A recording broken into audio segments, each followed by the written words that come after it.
All right, Troy Kotsur, Oscar-winning actor. Welcome to On Film with Kevin McCarthy. I appreciate you joining the podcast today. Thank you so much for having me. Joining us today is my interpreter, Justin Maurer, and you'll be hearing his voice. Thank you so much. What's up with you? I'm honored to be speaking with you, and thank you so much for your time. You've had an incredible career, and I want to dive into that process and kind of everything that you've done, from stage work to television to film. Obviously, the new show Black Rabbit on Netflix right now, starring Jason Bateman, Troy Kotsur, yourself, as well as the amazing Jude Law. So I want to start off by this. If you look over to your left side, you'll see a ticket on the screen. And on that screen is a date, which is July 3rd, 1991, which is the day the movie Terminator 2 opened in theaters, my favorite movie of all time. And I always start my show this way because I want to ask the person who I'm speaking with, the guest who I have on, what was that movie that meant a lot to you growing up that made you understand the power of movies? That was the film for me, so I'm curious, what movie was that for you growing up? For me, the most powerful film when I was growing up was Star Wars. I saw it when I was 8 years old, and I saw it 27 times. It was extremely visual. It was so creative. You had these different cultures, you had these different languages, these different worlds, and I felt that bond and that connection because I felt like an alien here on Earth, and I communicate in a different language too. So there was a lot of parallels for me, and I really loved Star Wars growing up. And then when you saw Star Wars, did something trigger in your mind of like, I want to be in the world of storytelling where I get to share stories and tell stories? Was it subconscious, or did you think about it like, I want to do that one day?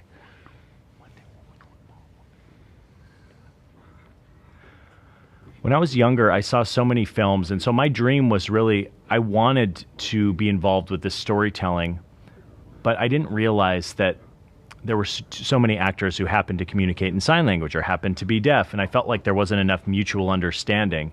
You know, in Star Wars, there was a Tusken Raider, and there was this moment in Star Wars where they didn't have any spoken dialogue. They just used a lot of body language. And as an 8-year-old, I saw them gesturing on screen. And I was only 8, and that gesturing really meant a lot to me. And then many years later, I ended up playing a Tusken Raider, and I developed Tusken Raider sign language for The Mandalorian on Disney.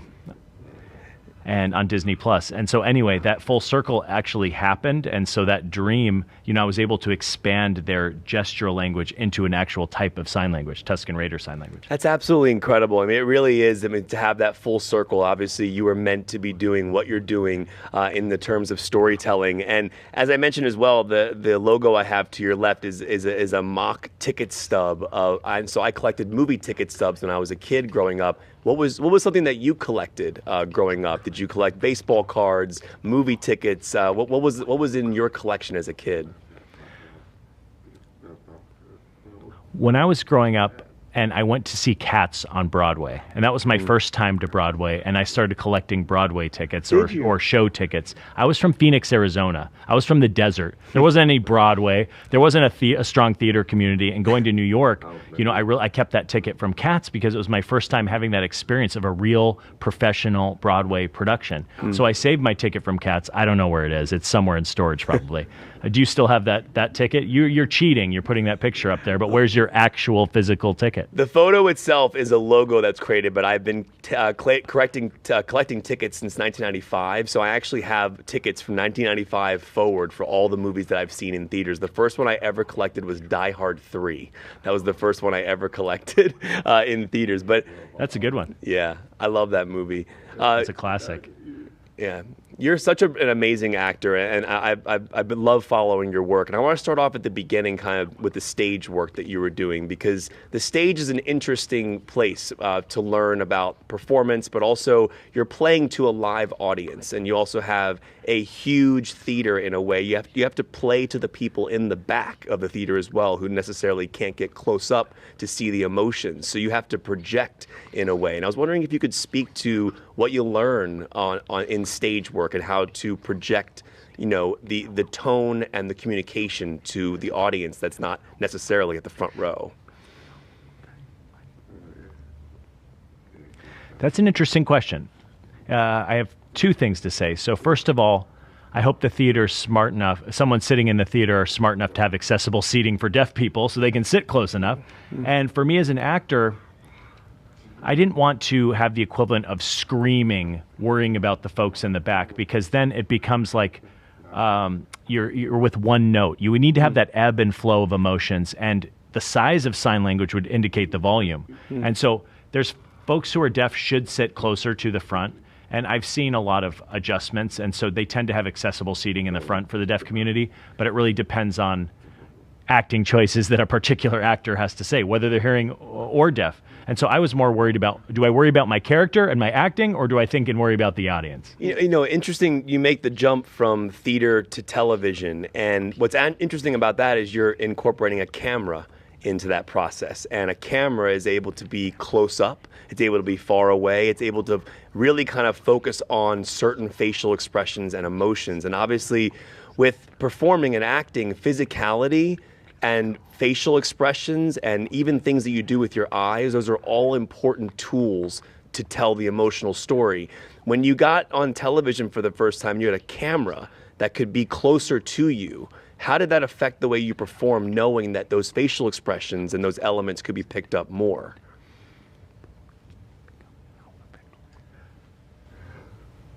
That's another good question. So when I read a script, I have to envision my character's background, my character's backstory. So say my character collects money and he's frustrated. There's always these problems that arrive. You become so used to it, you know, and so this character doesn't show his emotion so much. He's tired. Keep it simple. And Black Rabbit, for example, with Joe Mancuso, I have all my underlings take care of me, make sure they collect the money. I'm more calm and controlled. I don't have to show my power, but everyone I work with knows that I know what I'm doing, which is my duty and my focus on my job. And for me as an actor, less is more. You know, as an actor, and I can make these facial expressions, and it's really easy to say so much through a facial expression, but if you have a character who's holding their emotion inside, you're repressing a lot of those emotions, but you're going to see them in the eyes. And the eyes tell you a lot, even without words or dialogue. So that was a challenge for me for playing Mancuso. And also, if you're a villain, you know, and you're dealing with all these dangerous characters, you might be holding a gun, and you have to be very careful with your signs. So imagine you're holding a cup of water, and the glass of water is full, and then signing with one hand without spilling that glass of water.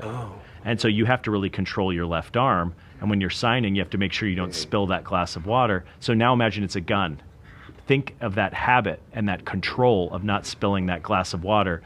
You know, a gun is very sensitive. A trigger is extremely sensitive. So imagine that control where one of your hands is on a gun.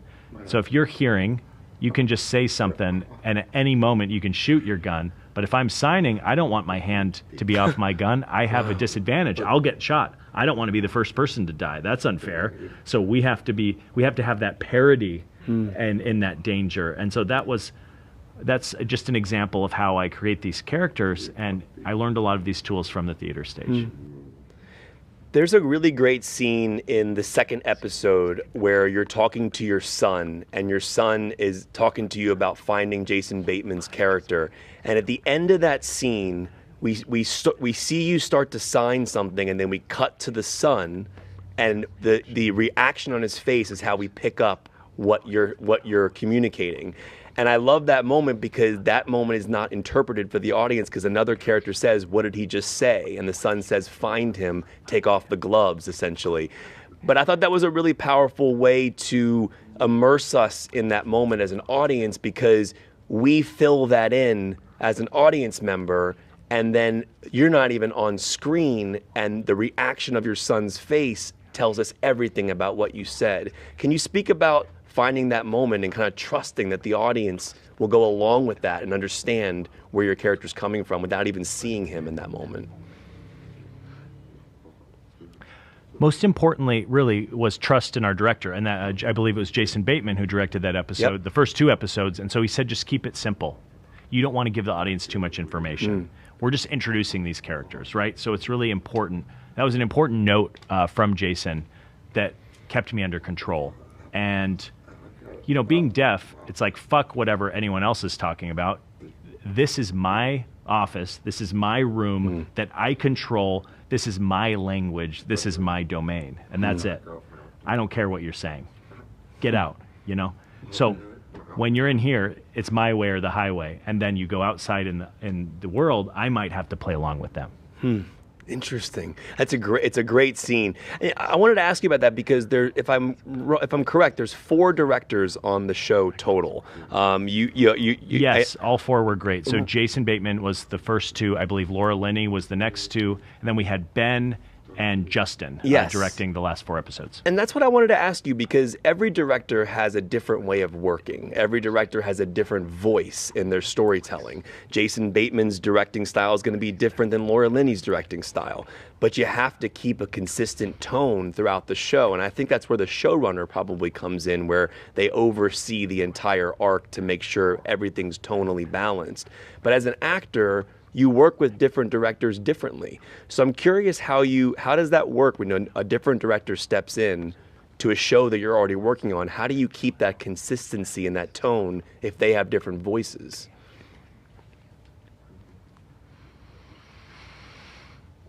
Well, first of all, when you're developing your character based on your script, and then I believe in what I believe in. It doesn't matter how many directors I'm working with. It's important that I stay and remain in character. If they give me a note, sure, I can address that note and we can find that healthy balance.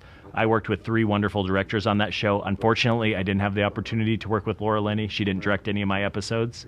I believe it was the 3rd and 4th episode that she directed, but I worked with all 3 of the other directors on Black Rabbit, Jason, Ben, and Justin.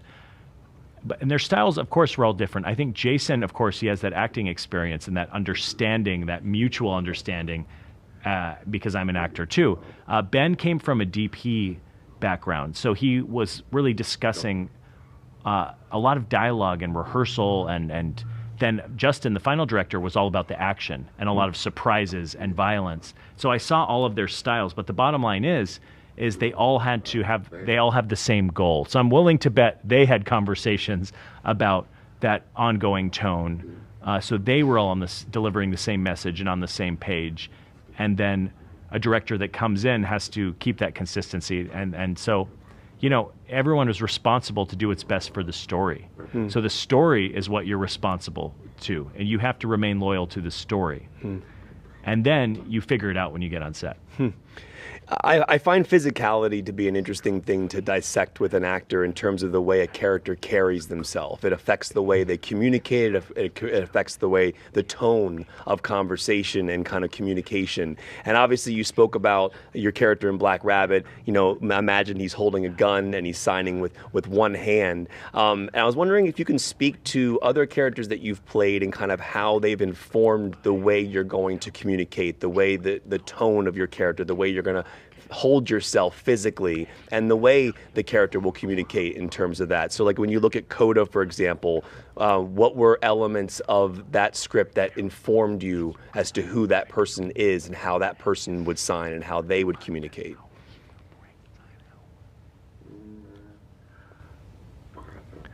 So when I got the role for Frank Rossi and CODA, we showed up in Gloucester, Massachusetts about 3 weeks early to rehearse. And all 3 of us on the ensemble cast, so all 4 of us went out on the boat at 3 o'clock in the morning. And we were with real fishermen and watched their behavior and what they did and how they worked. And then the next day, we swapped in. They watched us picking up these fish with these tools, cutting their heads off, cutting their tails off, gutting the fish, all the blood and guts and gore. I'm from Arizona. So when I was growing up, there was no ocean. I wasn't a fishing kind of guy. I never even eat fish. But I had to really dive into that character who was a fisherman from New England. So there's a lot of smells, a lot of blood and guts, and that affects how you sign too. Because so you have all these tools you have to use on the boat. So you have this wooden pole with like a nail on the end of it, a little hook. And so you grab that, and then we created the sign for that tool. Oh, wow. And so you have to create these signs for your environment, and your sign language changes. So it became almost like FSL, fishing sign language. And I'd watch the fishermen, how they walked when they were out on the boat and how they got off the boat. They were real big men with these wet, overalls and these wet, thick boots on and these gloves. And the gloves really affected how you would sign because it wasn't easy to bend your fingers. So this is AT. So with the gloves on, you could only sign this. You had less flexibility in your fingers, so you had to gesture a bit more and use your index finger to point a bit more. Wow. And finger spelling, you'd have to take your gloves off for a specific line or an important conversation. You'd have to take the gloves off. So that would really affect my dialogue. And if it was a really sensitive scene, you'd make sure to take the gloves off. Hey, what happened? And one example was when the Coast Guard jumps onto the boat in CODA. Oh, shit, what's going on? Gloves are off. You want to make sure that you're communicating clearly and focus, right? And that was just one example. But yes, the costumes, the props, the environment will all affect your sign language and your sign language choices. I'm curious, I watch a lot of films and shows, and when shows or films are over, sometimes I'll miss the characters. As an audience member, I'll miss spending time with people that you play. And obviously CODA that's a character that I think of often. I love your performance in that film. I'm just curious if you miss characters that you play, and do you have a goodbye process, like when you let them go in that way? I remember when we were done shooting CODA and we wrapped, it took me about a year. Wow. And so I didn't shave my beard. I wasn't ready to let go or say goodbye to Frank Rossi. And so I kept putting it off, and my wife kept complaining, hey, take your beard off so I can give you a kiss. Shave your beard off. And I said, hold on a minute. And it took me a long time. It took me about a year, and then I finally shaved. And then after I shaved, Frank Rossi was beginning to disappear. But then the movie CODA came out, and then I was able to see Frank Rossi on screen, and I did miss him again. But it was a really fun character to play because he had a lot of dirty sign language, which was a lot of fun. And I'm sure a lot of hearing people had never seen that graphic type of sign language on screen before. Yeah, I talk about saying goodbye to a character. Obviously, you talk about your process. You read a script, and that informs you how that person's going to communicate, how that person's going to hold themselves physically. Do any of those physicalities stay with you? Do you ever find yourself having to shake those physicalities off, the way a character would communicate versus how you communicate? Will you ever find yourself in your daily life going, oh, wait, that's kind of how Frank would have communicated, or does that ever happen? No, not really. I feel like I completely disconnect. Interesting. But you have deja vu. When you're on set again and you have these cameras and the makeup and you're going through costumes, you relive it again, but you're playing different people, that's all. And it's a different story. And as far as behaviors, sometimes if I'm out in public or I'm at an airport, I try and walk like a really mean or stuck-up guy to see how people might react. And it happened one time to me one night when I was in an elevator, and the elevator doors open. There was these two women. They walked up to the elevator. They looked at me, and they were afraid. They wouldn't even get in the elevator with me. And I gestured to them. They're like, no. And then the elevator doors closed.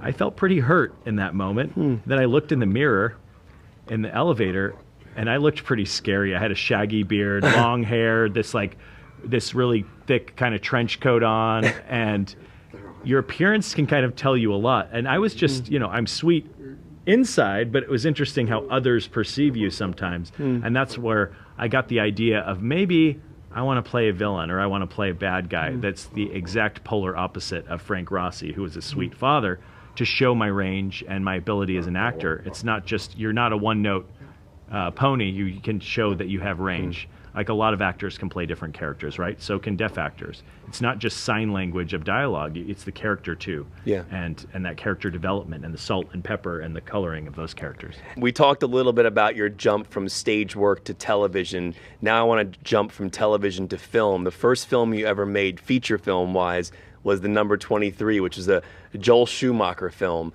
There's a few things I want to ask you about that, because obviously Joel Schumacher is one of the greatest filmmakers of our time. He's an incredible, incredible filmmaker. But that's your first feature, if I have that correct. That's right. It was my first big feature, absolutely, in theaters. Yes, I was on the huge screen. What was that experience like? What did Joel give you as an actor that you still use today in Black Rabbit or any film or show that you're doing? I imagine that there was something he gave you.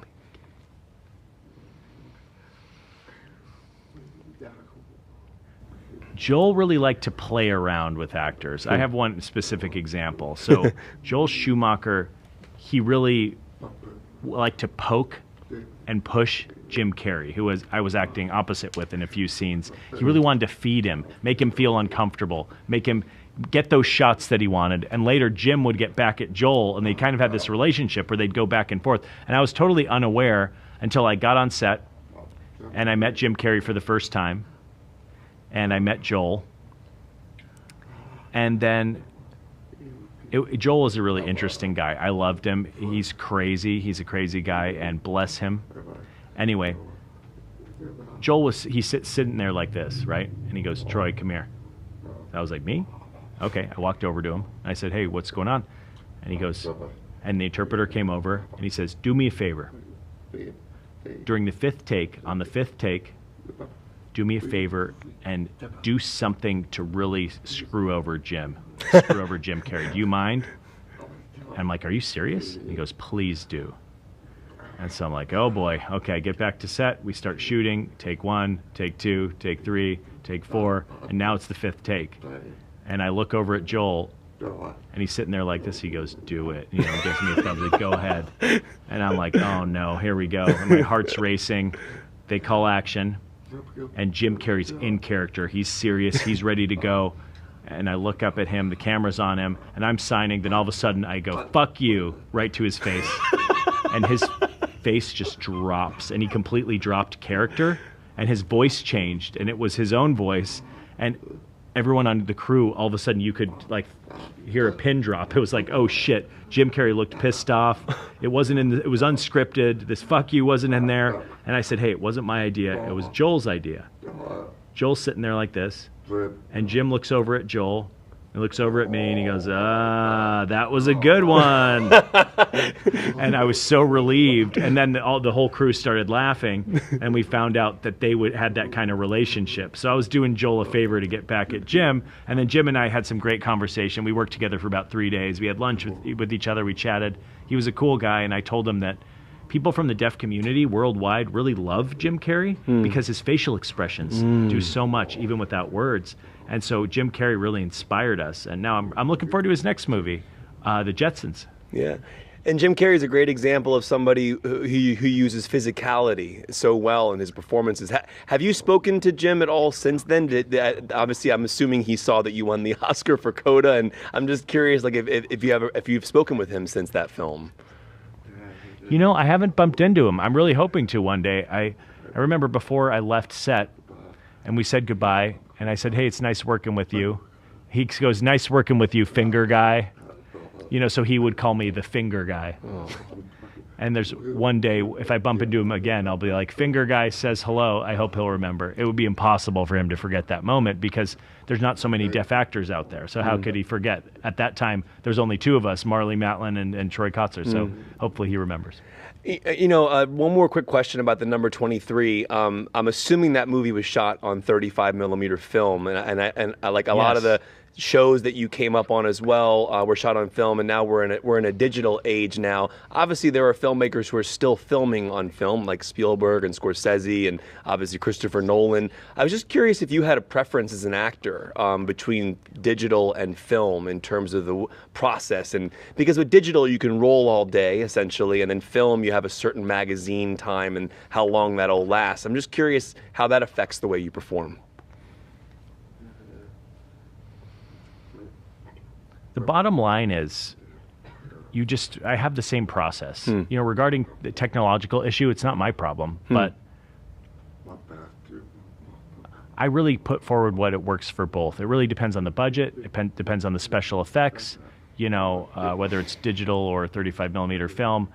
You consider those things when you're making a movie as a whole. It's nice to know that there's a variety of camera techniques, and now you have iPhones, right? You can make movies with your iPhone too. It's not like the past. So it's nice to know that there's all these different technologies that exist. But as far as affecting my acting, it really doesn't matter how long these takes are. I just have to save my energy and be prepared.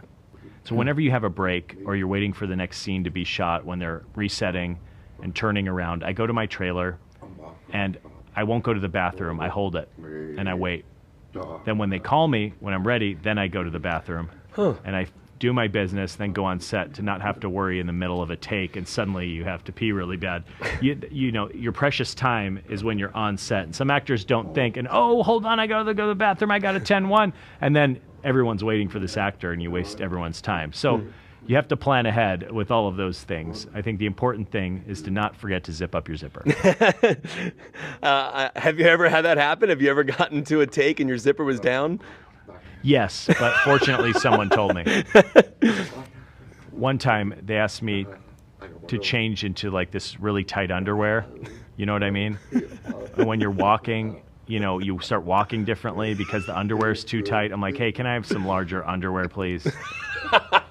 That's funny. That's very funny. Real quick, you mentioned No Country for Old Men, and the reason I want to bring that back up is because I mentioned the 35 millimeter aspect of the number 23, and I think about actors' relationships to their cinematographers, and I know you were talking about No Country for Old Men as a inspiration for playing a villain, looking at Javier Bardem. But that's a film that has Roger Deakins as the DP. It's one of the greatest shot films of all time. And then you look at the cinematographers that you've worked with on the films and shows that you've done. What is your relationship to your cinematographer? Well, are you at all interested in the lighting and the lensing? I know you're focused on your performance, but do you geek out a little bit about your framing? You read my mind. I was really impressed with the DP's work on a show called Adolescence on Netflix. Yeah. I thought the camera work was phenomenal. And of course you had these oneers. You had like one shot for an entire hour. And so now I'd love to challenge a DP with one camera with sign language. I think, you know, with spoken dialogue, it's a challenge, but think about sign language. I think that would be really interesting. So I'm really motivated to try a oneer or a DP, work with one who's willing to try it, because it's a challenge, because it really takes a lot of preparation and planning. You have to rehearse so much, even more so with sign language. And then on the day, you have to do it all at once in one take. And so I think that was an amazing process, what they did on Adolescence, and I'm really curious to work with any of those DPs. And of course, for me, the camera is all about the mood and the dance. And so the actor has to do the dance with the camera. I love the camera work in Shawshank Redemption. It was just so beautiful. You really felt the mood, you felt the emotions, and of course with great acting as well. But I think it's so important is the mood. Without sound, it's the visual communication. The audience has to feel it. And I really noticed that a lot of actors, you know, who give monologues, they slow down, right? And you have the slow pan or the slow zoom. But if there's a deaf actor that has a monologue, you have two options. One is the camera has to be wider to give more room to the sign language, or you can zoom in, and as a signer, I can start signing closer and closer to my face. And so the camera is able to move closer and not cut the sign language off to have the right mood. So there's a couple different ways to do it. Have you had scenes like that where the camera's pushing in and you're having to put your hands more in the frame? Yes, I have.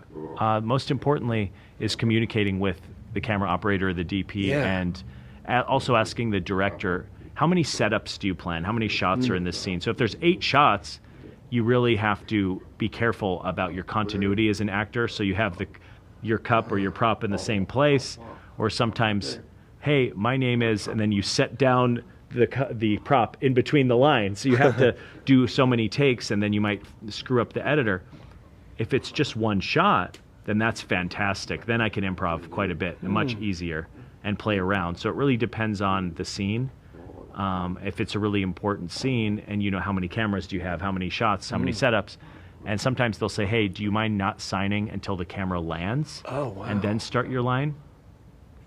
And so you're dancing and communicating with the camera. So sometimes I might start my line and the camera misses it because they're panning in or panning down, and so then I'll start my line. And so it's a dance, and it's really teamwork that makes it all work seamlessly. So the physicality of your communication and your lines is part of your blocking in a way.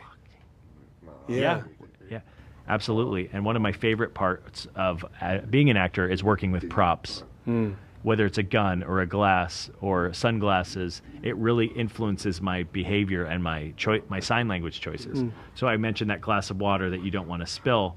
I directed something called Night Mother, and there was 2 deaf actors, and I looked at them, and they were cooking with a pot and pan, and they were signing, and they were holding the pot, and it was really annoying. And I went up to the actor and I said, hey, imagine you have some sauce or some water. Don't sign and spill the sauce everywhere. And they kept doing it.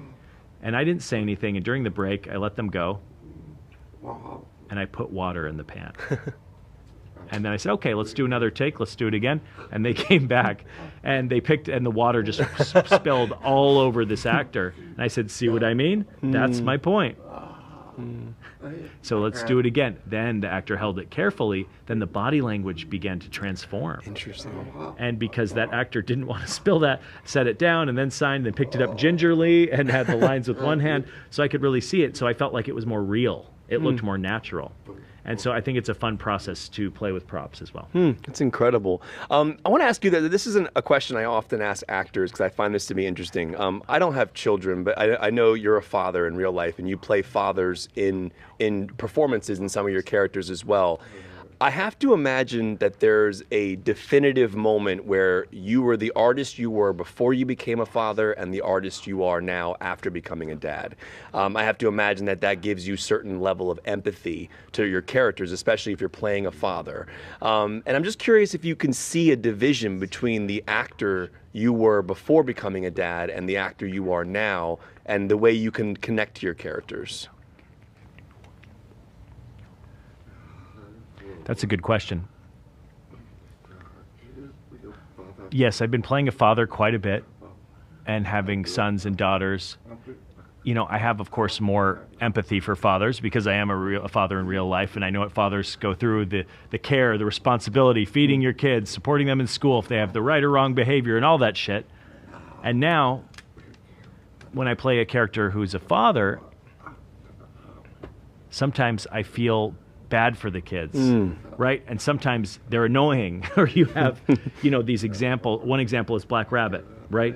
And so my character feels like, you know, he works in the darkness. It's the dark side that he has to deal with, but he's still running a business, and he's responsible for this business. And just so happens, Vince and Jake, Bateman and Law, they have this history where he knew them growing up.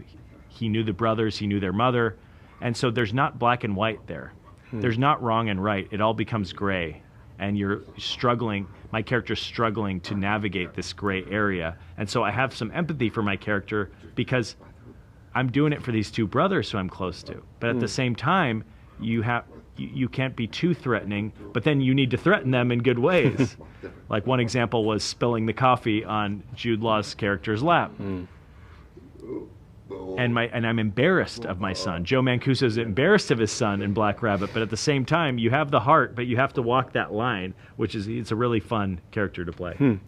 Props. Do you want it or? Yeah. Props. That's a prop. Continuity. Yeah, see, I can sign with one hand. Do you still understand me when I'm talking? 100. Yes, I do. I can play with this prop. Well, I want to actually ask about that. Continuity is fascinating as well. Can you talk about continuity in terms of how you communicate as a character and picking up a line, whether you're in the middle of it or if it's in a different shot? How do you, like you have to know where your arms are placed. That's got to be an interesting thing as well as an actor. That's why preparation's so important, because you feel confident with your signed choices because you're repeating them over and over again, no matter how many takes or cameras. But yeah, props will affect that. You need to rehearse with the props and remember when I picked up the prop or when I put it down. Yeah.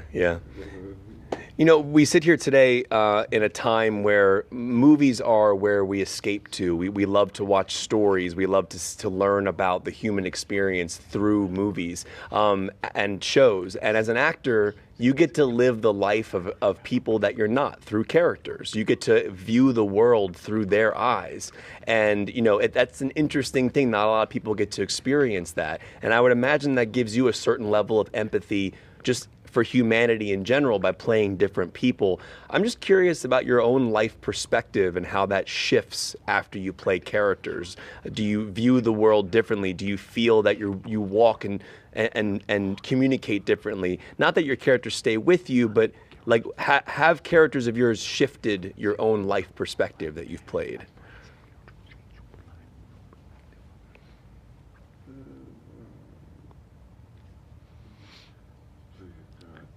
Streetcar Named Desire, it was really challenging when I played Stanley because so many people he's a macho guy, right? Stanley, you know, he's got a good body, or he's a tough guy, but there's much more to him. And my director, it was Deb Levine, who directed me on stage for Streetcar.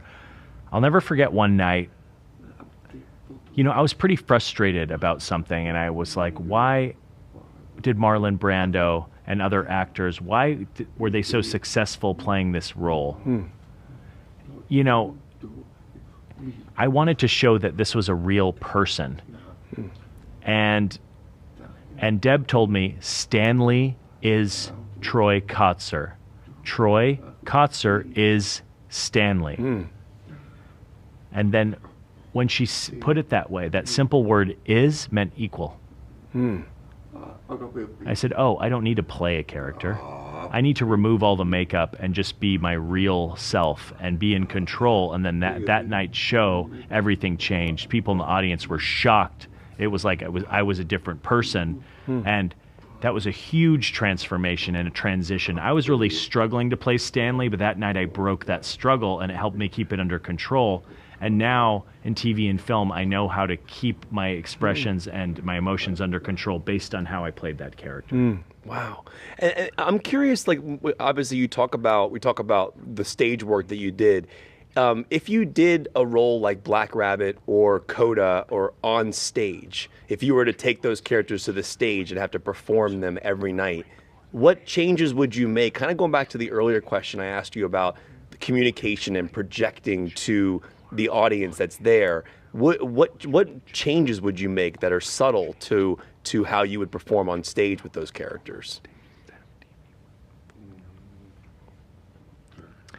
Well, the challenge is technique. For example, on stage when we're signing, we would work with voice actors, and you'd either have voiceover or you'd have dialogue, so the audience would figure it out. Or sometimes you have subtitles or captioning on a screen on stage when deaf actors are performing. So there's more access, not just for deaf people, but hearing people too, because hearing people don't know sign language. They need to understand what us deaf actors are saying, and vice versa. So we see the captions. And so you have these options now. So I've seen a lot of changes in the theater stage regarding deaf actors and productions. I was in a Broadway play, and we did a musical. And I went to Broadway and saw a musical myself, and I actually enjoyed it. But I don't think it would matter if it was Black Rabbit or CODA. But a little bird told me that they were trying to develop CODA the musical on Broadway. Oh, now that would be incredible. Would do you think the whole cast would? You know, we were talking about that. Would it be the same cast? Or, you know, I'd really prefer giving other actors the opportunity to have that experience and really encourage some new talent. But it'd be fun for me to sit in the audience and watch it. I'd have a lot of memories and flashbacks. Or maybe I'd become a fishing consultant for them or something. That would be. Do you have any ideas of how the songs, like what songs could they do in a CODA musical? It's an interesting process, but what the challenge is, it's really important that you understand the script and the intention behind each line. And now you pull in the music and the interpretation, and you have to interpret, hey, this is the pacing of the song, this is the rhythm, this is the speed. You might have a line, how many beats is this song? So if it's 8 beats, you might try and sign it in 8 beats. But it's important that you understand the intention behind the lyric. But you have to sign something that matches the musical lyric. And I remember there was a play called Pippin, and I played a soldier, Charles King, who was a soldier, and there was 3 sections of music, and the first one was very soft, the second section was a little choppier, and the third was very fast. And so we really had to rehearse and memorize those lines, because I couldn't hear the music, but I had to memorize the feeling and how many beats and the rhythm. And then when it started, we kept going. It was like the ebb and the flow of it. Okay, now we're in the next section. Now we're in the next section. And I had to get into the habit, but it takes a lot of rehearsal.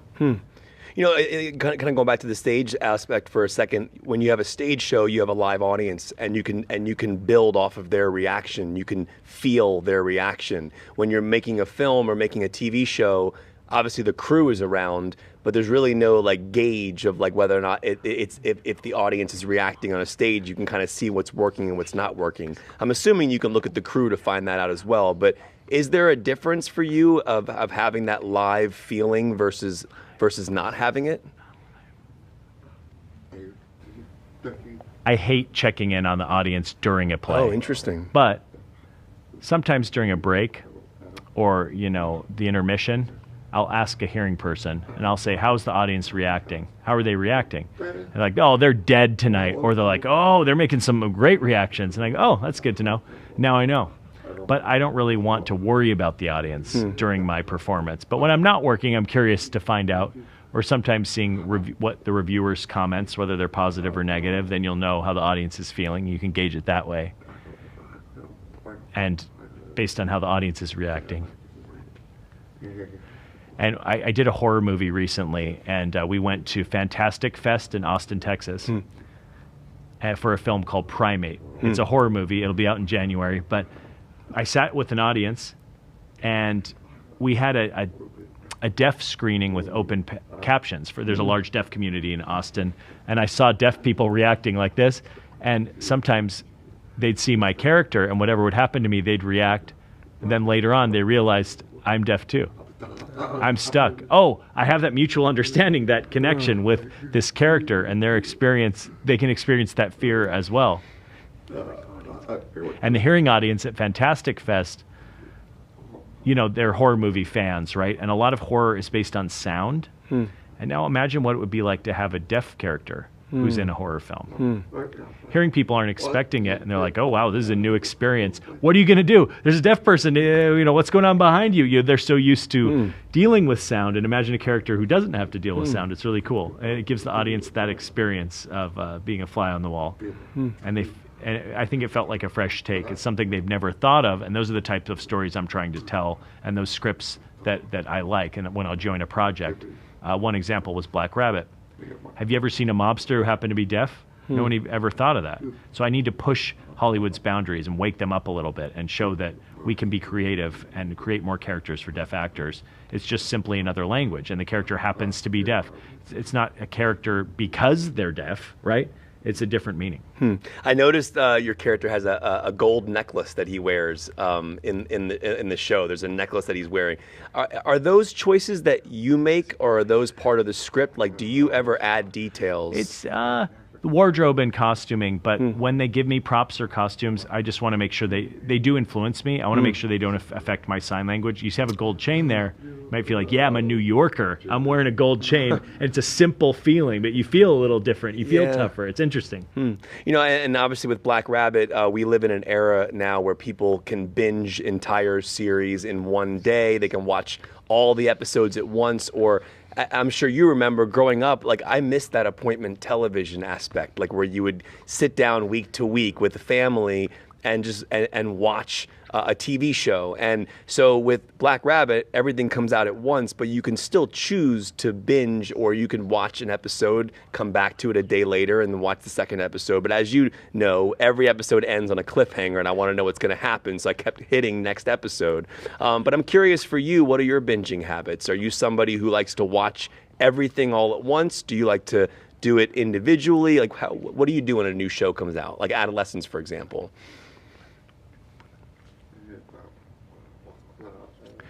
When I watched Adolescence, I saw all 4 episodes in one night. Yeah.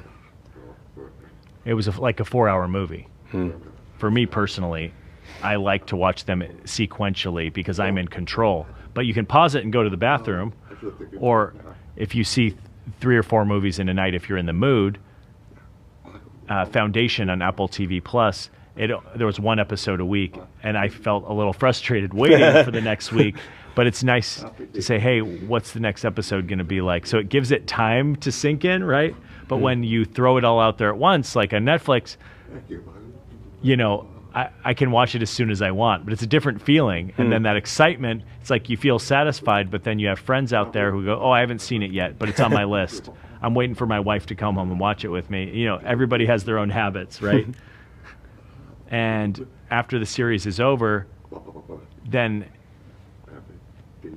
after 10 weeks, Oh, after the 10th episode, then it becomes where you can watch it at any time. Yes, right? you can binge it all the way through. After the 10th episode is released. Yes. I started the interview today with asking you a movie that that gave you the understanding of the power of cinema, and obviously your answer for that was Star Wars. I was curious, as an actor, do you have a performance from an actor or an actress that you saw outside of Star Wars, just a performance by an artist that kind of unlocked that idea to you of what storytelling could be, and why was that performance so pivotal?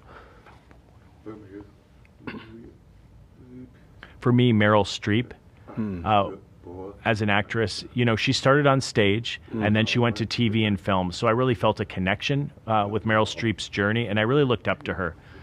She was ahead of the game in so many ways, and she worked with several deaf actors on stage. And she really showed her range and played so many different characters. And she really inspired me. And there were so many. I think she's received, the most nominees of any actor or something like that. I have so much respect for Meryl Streep. That's one actor. And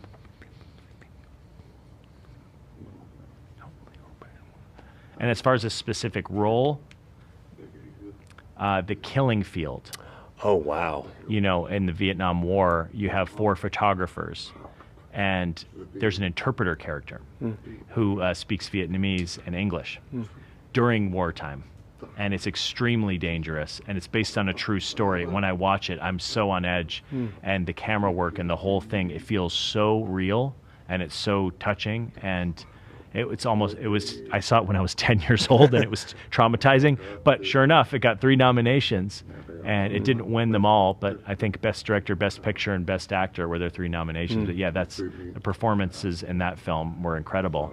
And I really liked Sean Penn in One Battle After Another. I love Sean Penn's performance. His character is crazy. The way that he walks. Yes. Right? It's such a strange way of walking. Yes. It was awesome. I think that's the physicality and the behavior of a character, right? Yes. He did his homework developing that character.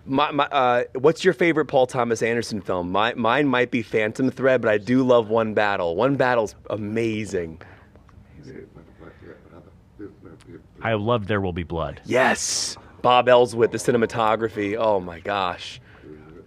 Yeah, it was great. I would really like to work with him one day. That would be great. He's on my bucket list. This needs to happen. Who else is on your... And Spielberg, too. Yes. I was a big Spielberg fan growing up. I'm still a fan. Have you met Spielberg? I did. I actually met him during the CODA award season campaign, and at the Oscars, he was sitting at the table next to us. Oh, wow. And so when we had a break, and it was a commercial break, I got the opportunity to go and chat with him a bit. And then when we were back from commercials, we had to go sit down during a break. I went and chatted with him. So I hope to work with him. And I said, we should work together one day. He goes, send me 2 projects, something different that I haven't experienced before. And I said, okay, well, now's your chance. Have you worked with a deaf actor before? That would be incredible. I think you would be amazing in a Steven Spielberg film. I know this is a question you've probably been asked a million times, but it is amazing to me. Obviously, I loved seeing you win the Oscar, and I loved seeing you go up there and communicate to the audience what that moment meant to you. I just wanted to ask as you sit here right now, all years after that happened, what is the thing that still comes back to you from that moment? Do you remember being on that stage, or did it go by so fast? I'm just curious what your memory is now of that.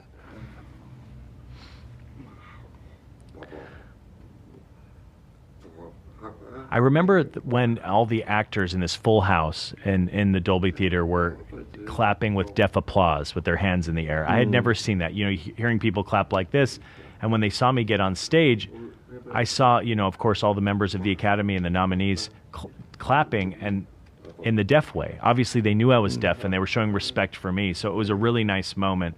And if I do the deaf applause for a hearing person, it doesn't quite make sense because you hear the sound of applause. But deaf folks, it's a visual version of that, right? With hands up in the air. So imagine seeing a full house. I walked up on stage and everyone was doing that. It was so touching to me, that moment. And so I'll never forget that. I was curious, in the speech, were you able to communicate everything you wanted to communicate during the Oscar speech, or was there something that you didn't get out that you missed? When I gave my acceptance speech, I was extremely happy. I just wanted to make sure it was under a minute, before they get the hook and drag me off the stage. But I tried to make it short, sweet, and specific. And in my speech, I mentioned that my father was my hero.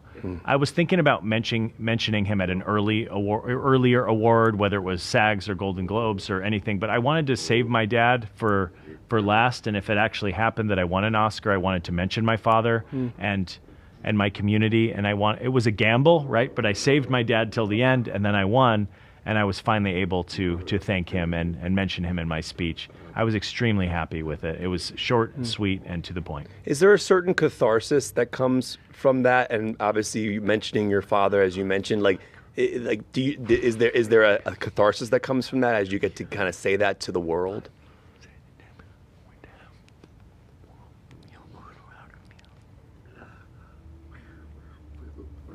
My family members and relatives who knew my father and my mother, people that I grew up with after Oscar night, so many of them said, "I'm sure your dad would be proud of you, Troy." And I said, "I know. I could just feel it." I'm going to end on these two quick rapid-fire questions. Outside of Star Wars, what is the movie you think you've seen the most in your life?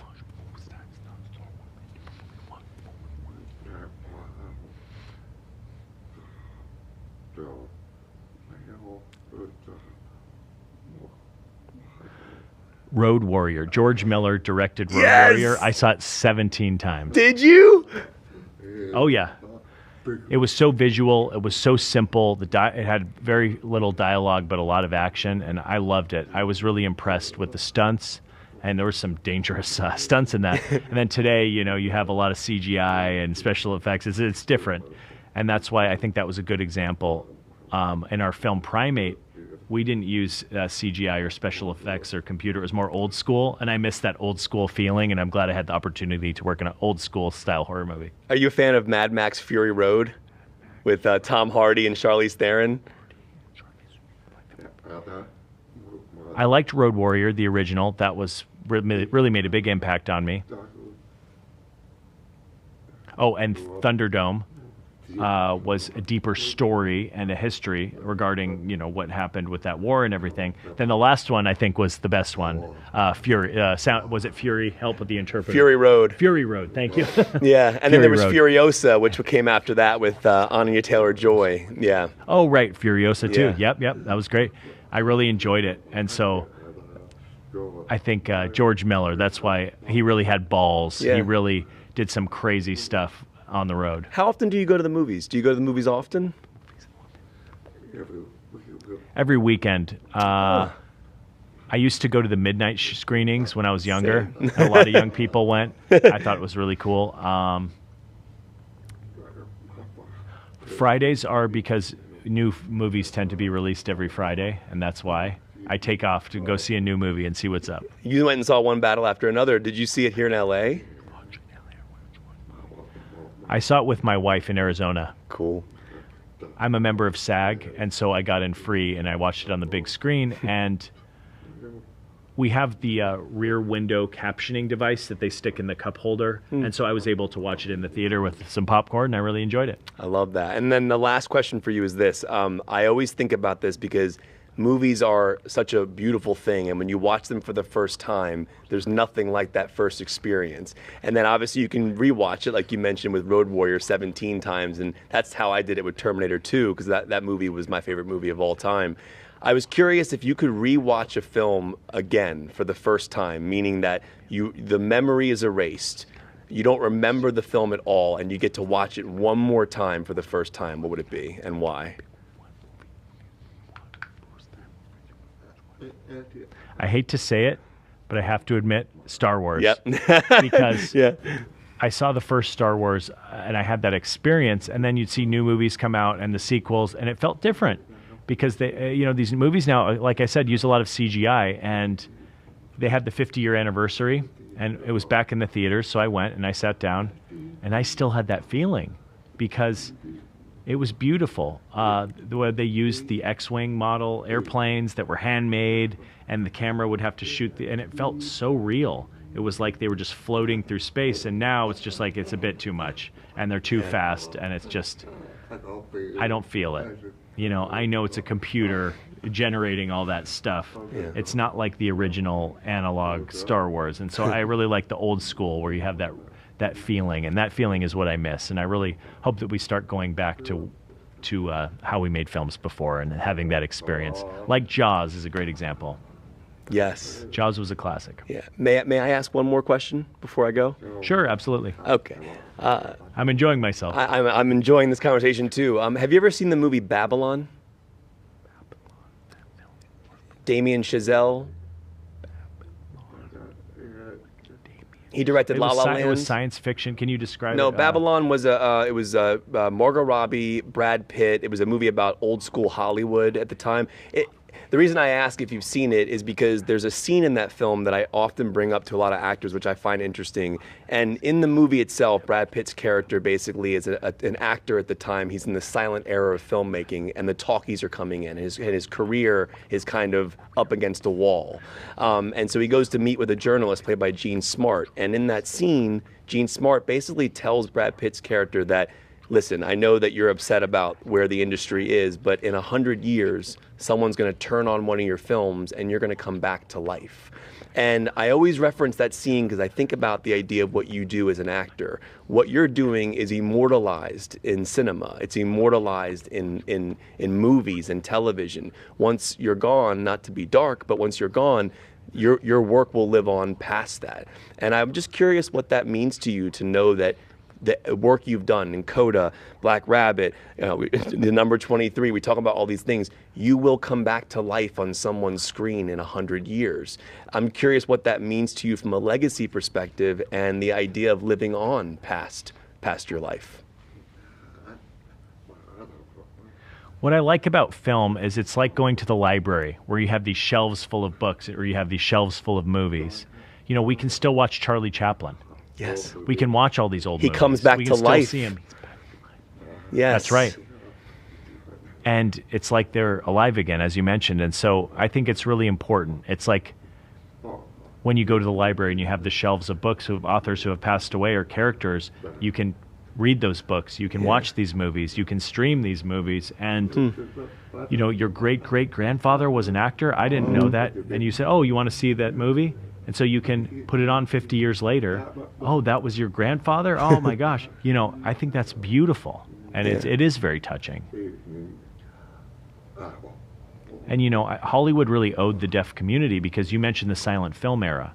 And at that time, there was a lot of deaf actors, and the audience could also enjoy silent films because they were subtitled. And then when the talkies came into play, the deaf community was left out of that theater-going experience for almost 100 years. And I was so grateful to Apple for CODA for giving the deaf community complete open captioning at every single screening, so you had equal access for everyone.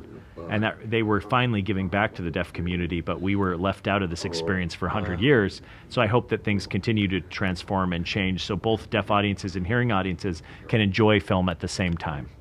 And so it is improving, but the deaf community are owed, you know, it's lost time that we'll never get back. But really hats off to Marlee Matlin, who really fought for captioning and open captioning and closed captioning for years. And now today you have captions everywhere. So streamers, you can put captions on many different languages. It's wonderful. You just unlocked something, so I'm going to ask another question. I'm sorry, but you talk about the silent era and Charlie Chaplin. I've been going through a Buster Keaton phase right now, and I'm watching all of his old films, like The Cameraman, The General. Talk about physicality and facial expressions and getting the emotion across in a silent film. That is an actor like that. That's before Tom Cruise did all his stunts. That was the original Tom Cruise, is Buster Keaton. Are you a fan of Buster Keaton? You have to be, I'm imagining. Yeah. Oh yeah. Everyone who you mentioned.